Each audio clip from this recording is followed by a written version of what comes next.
రోజు కోసం నేనెంతగానో చూస్తూనే ఉన్నాను ఇన్నాళ్ళుగా.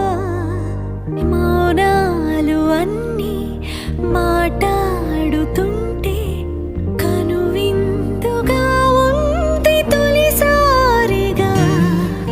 అపురూపమేగా నాకీ క్షణాలు, దాచేసుకుంటాను జ్ఞాపకాలు.